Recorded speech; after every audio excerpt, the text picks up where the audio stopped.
Hey guys, what is going on? It is Cruz Avi here and I welcome each and every one of you to a brand new video for our channel, The Guide. And today's video topic is once again going to be your guys' favorite, dribbling. We've recently released a video on the top 5 dribbling techniques and now we're covering our top 5 dribbling tips, going from how to not lose ball possession easily over how to fake out the opponent and how to be more unpredictable with your dribbling in general. Before we get into that, I want to quickly remind you guys that if you're looking to improve your weekend league rank, climb in division rivals, or just in general become a better FIFA player, then you might be interested in our private coaching offers, where you can get private lessons with elite, top 100 and pro players.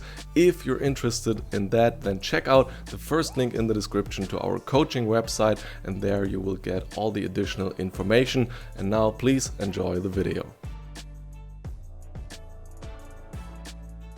First on the list is a very important concept that has an impact on basically all the other following points. That's why it is first on the list. I'm talking about ball contacts. Now we have a dedicated video on this topic on our channel. If you want to go ahead and check it out, then it's linked in the top right corner. It's going very in depth on this matter, but basically what the concept says is that in FIFA, every action, every input you make is dependent on having a ball contact. If you want to change direction or the type of your dribbling, or start a skill move, play a pass, take a shot, it doesn't matter, you need a ball contact for it. And so when dribbling, if you sprint, then your ball contacts are very far from each other. You're moving fast, but you're also not having a lot of control because it takes such a long time until your next ball contact. And then in comparison to that, if you dribble slowly, then you're not moving as fast,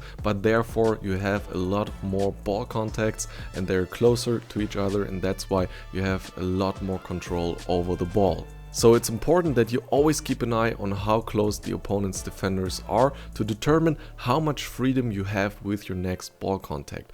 Is there really enough space in order to keep sprinting or start accelerating into some open space, or are opponent's defenders close by who can then just move in for a tackle before you can react? This is also very helpful in offense around the opponent's box, because if you dribble slowly there and you have the ball close by your feet at all times, you are more likely to hit the perfect timing for a pass through a gap that opens up. So the moment when going from a dribble into a pass in order to create something is much more likely to be perfect compared to when you're sprinting there, because then it takes a lot of time until you can play a pass and then maybe that gap is closed already or your player is offside.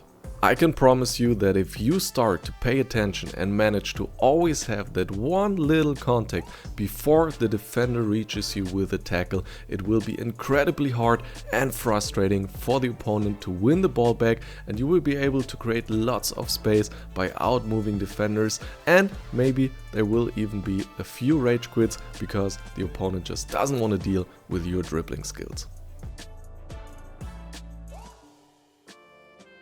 Next up is another general tip that will have a huge impact on the success you find with your dribbling moves. It's about watching the opponent's defender. First of all, you should always keep an eye on which defender the opponent has selected, so that you know if he selects a player that's close by, so he's trying to pressure you, or if he's letting the AI defend and you can chill with your player who has the ball, because the AI is not going to pressure you as much. So you need to watch out for that.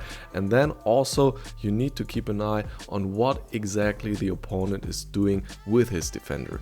Is he rushing towards you? Is he being very aggressive? Then that means you need to be able to quickly turn away, and you can't allow yourself to take too much time or have your ball contacts too far from each other. And then compared to that, if he's not aggressive at all and he's waiting for you to come into him, then that allows you to keep direction forward and keep watching out for some passing opportunities. You don't need to turn away to shield the ball, so it's very important that you keep an eye on that and then adjust your dribbling accordingly.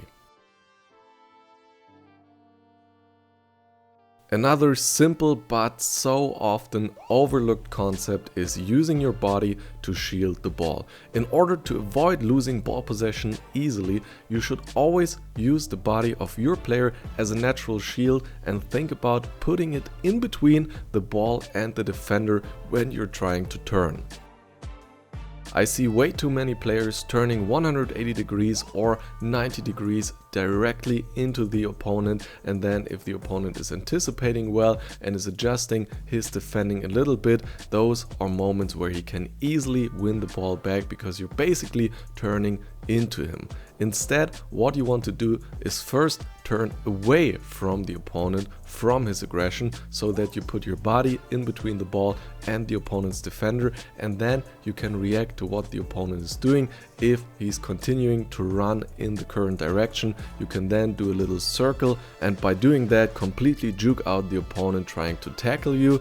And then if the opponent starts anticipating better and he's watching out for these turns of yours, then after turning away from the opponent, you can, instead of doing the full circle, once again turn towards the direction that you were originally running into, or just keep running away from the opponent. And since your body is there as a shield, it will be nearly impossible for the opponent to win the ball back from you.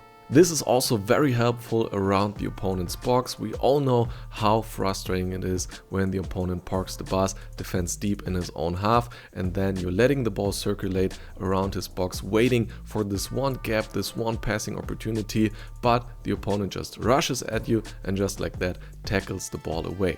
And a problem here can be that you're dribbling with the ball too open, so instead of running towards the opponent's goal, turn away from it and try to get an angle for a pass to one of the sides and then go from there, because by that you're shielding the ball and you can use some fake turns, which we will get into in a second, and then go forward once you created some space and you're not risking to lose the ball easily.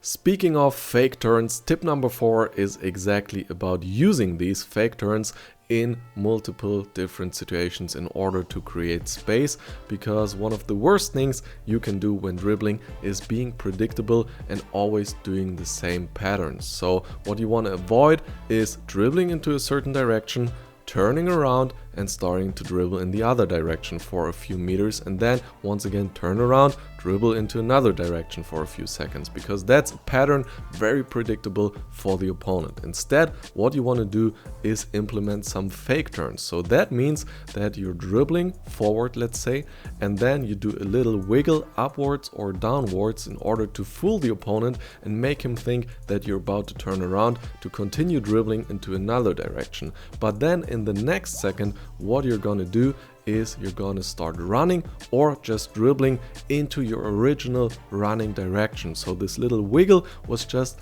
a fake turn that's meant to disguise the opponent and bait him into overcommitting on a direction that you didn't actually want to dribble in. And then after that, if you accelerate, you're gonna have a few meters of space and you can either go for a passing combination afterwards, since you now have some breathing room to work with, or you can immediately go for a shot in some situations if you do it very well around the box and juke one of the center backs with this technique. Then that means you can score goals from this one simple fake turn itself.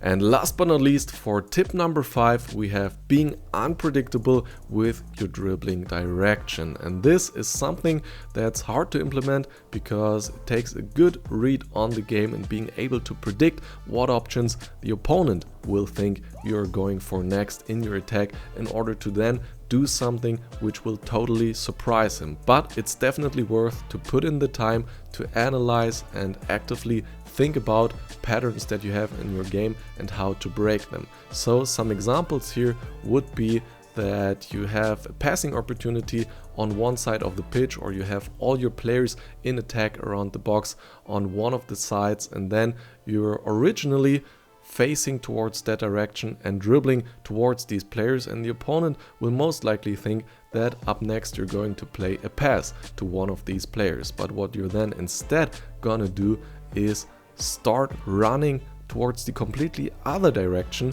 where none of your players are, but maybe some space is opening up there because the opponent was already committing too far towards the other side, because he never thought you would actually be this aggressive into some space where no other players are to help you. But by doing so, you're catching him off guard, you're making him nervous, hectic, he gets the feeling that he doesn't have a grip on your attacking game, that he doesn't know what to anticipate for, he's always unsure if he can commit for something, and that's very unpleasant to play against, I can tell you. So try finding some variations that work for your game and break up patterns being unpredictable.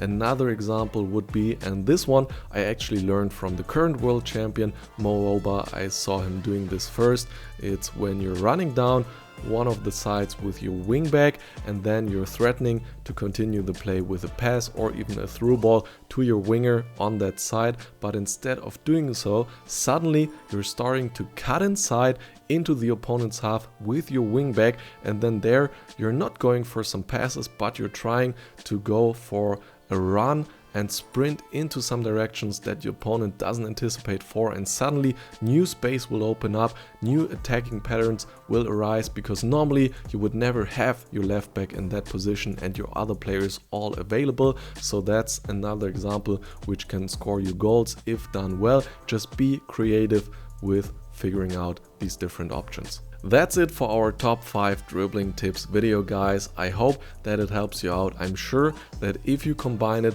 with the top 5 dribbling techniques video and you really practice these different techniques and tips, then you should get your dribbling to a very high level and be able to outplay your opponents with it a lot.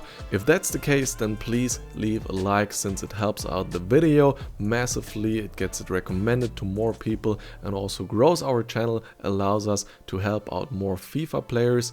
And also, if you're interested in coaching by elite top 100 and pro players, then check the link in the description to our coaching website. You can find all further information there. Subscribe to the channel if you don't want to miss any further videos of the guide. I'll better talk to you in the next one. See you then. Much love. Peace. We also want to say big thanks to our elite tier supporters over on Patreon. You can become a patron today and support the channel, as well as receive some cool benefits in return over at patreon.com/BPG the guide.